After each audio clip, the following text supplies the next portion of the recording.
Assalamualaikum warahmatullahi wabarakatuh. Halo anak-anak, kita berjumpa lagi dalam pembelajaran tema 7, kepemimpinan, subtema 2, pemimpin idolaku, pembelajaran 2. Bagaimana kabarnya anak-anak pada pagi ini? Semoga kalian sehat selalu ya. Baik, sebelum belajar kita berdoa dulu. Berdoa mulai. Oke, anak-anak, apakah kamu pernah mendengar nama Bagong Kusodiardjo? Beliau adalah seorang tokoh seni tari Jawa. Beliau mempunyai sanggar tari di Yogyakarta.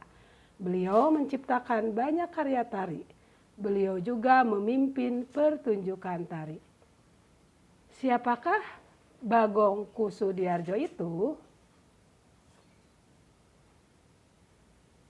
Oke, yuk kita baca. Bagong Kusodiardjo. Bapak Bagong Kusodiardjo merupakan seorang seniman serbabisa. Beliau lahir di Yogyakarta pada 9 Oktober 1928. Beliau sempat menimba ilmu di Akademi Seni Rupa Indonesia (ASRI) Yogyakarta pada 1954. Pada 1957, beliau belajar koreografi dari tokoh tari modern Martha Graham di New York, Amerika Serikat. Pak Bagong merintis karir di dunia seni sebagai penari Jawa klasik. Setelah belajar di sekolah tari Credo Bekso Wiroma, pimpinan Pangeran Tejo Kusumo. Selama bertahun-tahun menimba ilmu, Pak Bagong berkembang menjadi sosok yang selalu berkreasi. Banyak ide yang diwujudkan dalam bentuk tari-tari klasik. Bahkan di mata seniman Indonesia, Pak Bagong dijuluki sebagai begawan seni. Maklum, selain menekuni dunia tari, puisi, seni lukis, dan seni patung, Pak Bagong juga aktif merintis seni batik kontemporer. Pada 5 Maret 1958, Pak Bagong mendirikan pusat pelatihan tari Bagong Kusodiardjo. Tepat 20 tahun kemudian, ia membangun padepokan seni yang ruang lingkupnya lebih luas, mencakup tari, ketoprak, karawitan, dan sinden. Sejumlah karyanya juga pernah dipentaskan di beberapa negara. Atas kesetiaan terhadap dunia seni, Pak Bagong mendapat anugerah Karya Cipta Putra Bangsa dan penghargaan dari Sri Paus Paulus VI. Namun, pada Selasa 15 Juni 2004, Pak Bagong Kusodiardjo meninggal dunia. Jenazah koreografer kondang berusia 76 tahun ini disemayamkan di Padepokan Tari Bagong Kusodiardjo dan dikebumikan di Dusun Sambungan Gunung Sempu, Kasihan, Kabupaten Bantul. Nah, anak-anak, yuk sekarang coba kita jawab ya pertanyaannya. Kamu telah membaca teks Bagong Kusodiardjo. Sekarang kerjakan tugas berikut. Nomor 1. Tuliskan informasi-informasi penting mengenai Pak Bagong Kusodiardjo dari teks bacaan Bagong Kusodiardjo. Gunakan kosakata baku. Apa informasi penting bacaan tadi? Nah, informasi pentingnya yaitu Bagong Kusodiardjo seorang seniman serbabisa. Ya, lahir di Yogyakarta tanggal 9 Oktober 1928. Itu ya kosakata bakunya.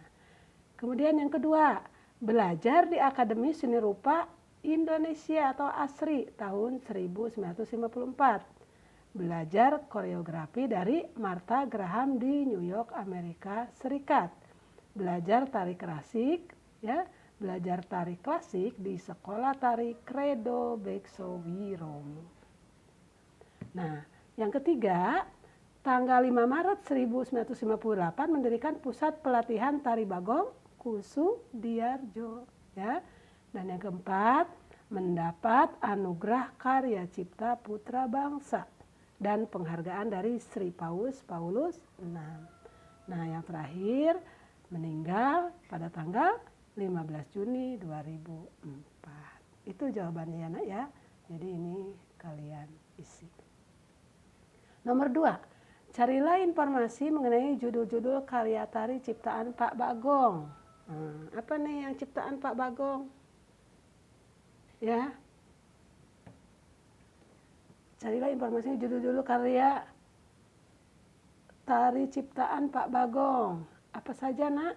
Nah, karya tarinya banyak. Ada batik, keris, reog, layang-layang, ya, kebangkitan dan kelahiran Isa Al-Masih, ada budaya gendeng, ada yapong, ya, ada Wira Pertiwi dan sebagainya, ya, banyak. Nanti kalian diisi, ya. Oke, yang nomor 3, carilah informasi mengenai tokoh tari dari daerahmu, baik seorang pencipta tari, penari, atau pemimpin sanggar tari. Nah, nanti ini sesuai dengan daerah masing-masing, ya. Nah, carilah informasi mengenai tokoh tari dari daerahmu. Kalian tulis di sini ya sayang ya. Oke. Baik, kita lanjutkan. Anak-anak, Bapak Bagong merupakan seorang tokoh tari daerah. Tari daerah dapat ditarikan secara tunggal, berpasangan, ataupun kelompok. Berikut contoh-contoh tari daerah yang ditarikan secara berpasangan. Ya, perhatikan, ini nomor 1 tari piring. Tari piring merupakan tarian yang berasal dari daerah Minangkabau, Sumatera Barat. Pada zaman dahulu, tari piring dipentaskan pada saat panen sebagai ungkapan rasa gembira dan syukur. Sesuai perkembangan zaman, saat ini tari piring dipentaskan pada acara-acara penting seperti acara pernikahan. Tari piring dibawakan dalam bentuk tari berpasangan putra dan putri yang terdapat dalam sebuah kelompok pementasan. Kemudian yang kedua, ini tari serampang 12. Tari serampang 12 merupakan tari yang terkenal di daerah Melayu seperti daerah Sumatera Utara, ya, Melayu Deli, Sumatera Barat, Ranah Minang, dan Riau, Pekanbaru. Tari serampang 12 merupakan tari pergaulan yang ditarikan secara berpasangan. Sejenis, ya, jadi berpasangannya itu berpasangan sejenis atau putra dengan putri, ya kan? Nah, tari serampang 12 diciptakan oleh Sauti pada tahun 1940-an. Tari serampang 12 terdiri atas 12 pola gerak, pola edar, dan tata urutan yang didasari oleh gerakan yang ada dalam tari Melayu. Seperti tari Mainang, tari Ronggeng Melayu, dan tari Zapin. Oke, perhatikan yang ketiga ada tari payung. Tari payung merupakan tari pergaulan yang dibawakan secara berpasangan. Tarian ini dibawakan oleh sepasang muda-mudi dan menggunakan perlengkapan payung. Payung lebih banyak digunakan oleh penari laki-laki, sedangkan penari wanita mengekspresikan gerakannya dengan permainan selendang.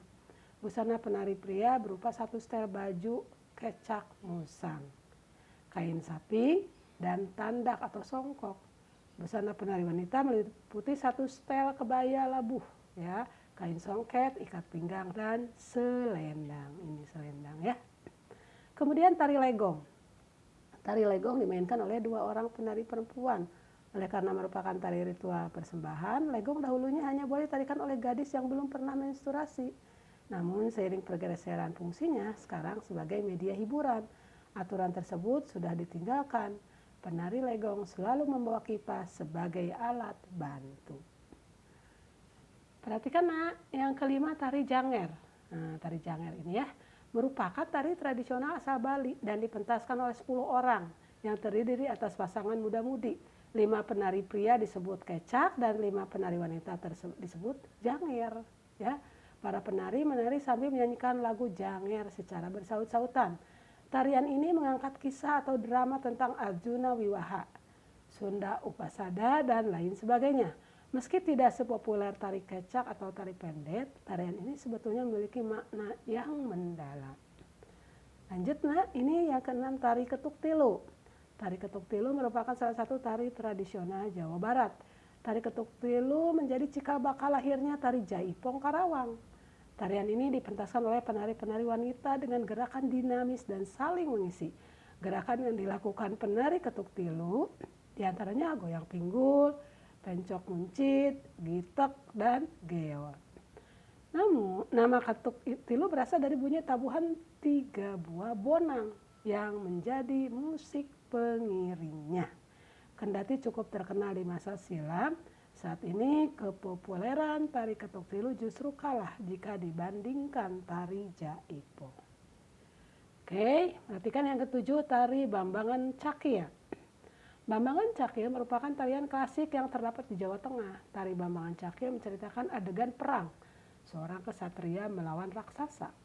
Kesatria tersebut bernama Janaka yang bersifat halus dan lemah lembut sebagai lambang kebaikan.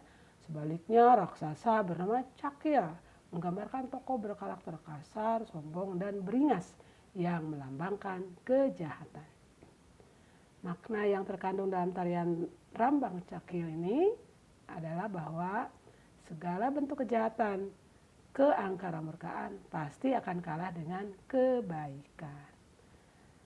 Nomor 8, tari Zapin. Ini tari Zapin.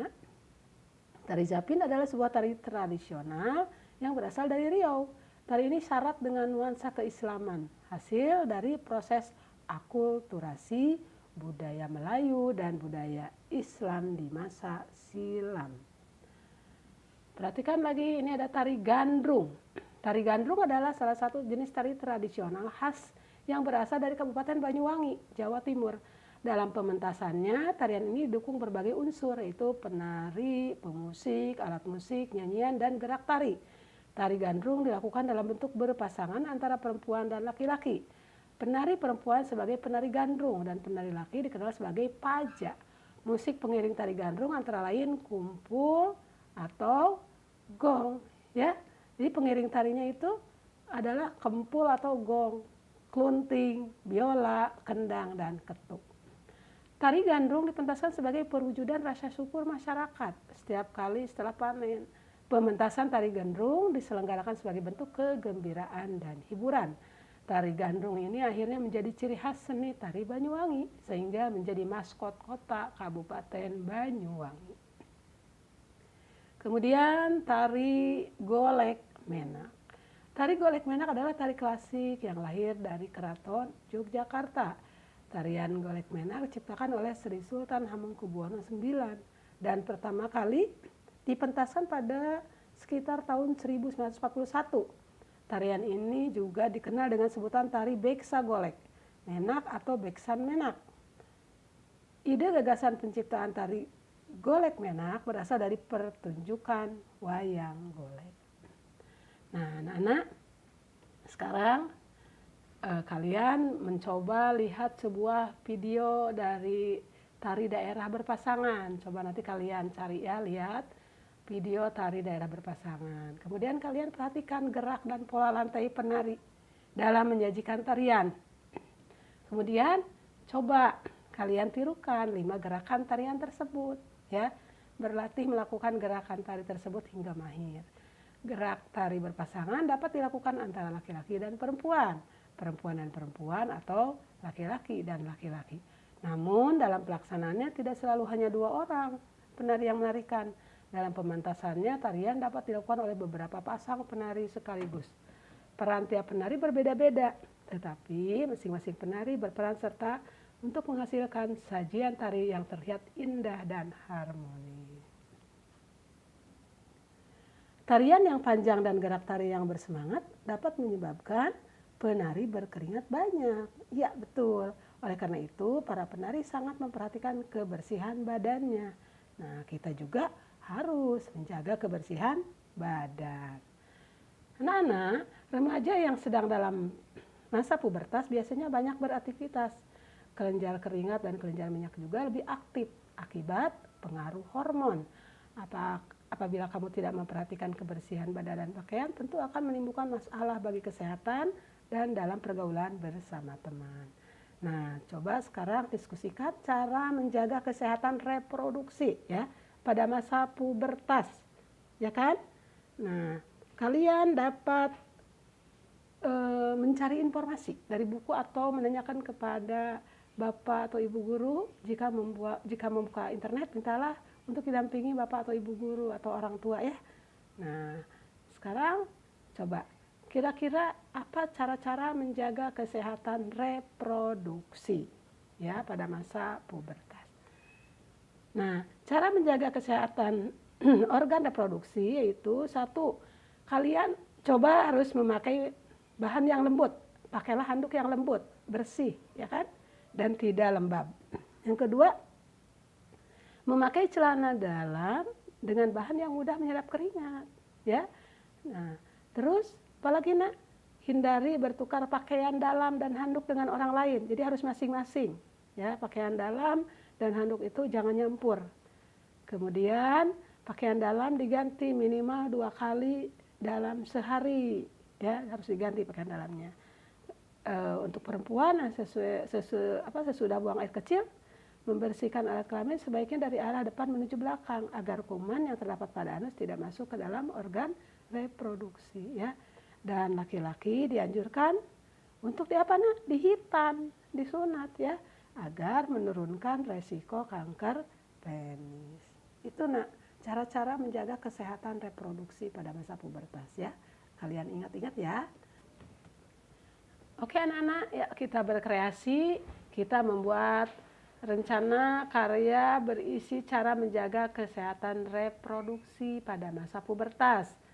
Nah, coba kalian membuat poster atau buklet sederhana, ya.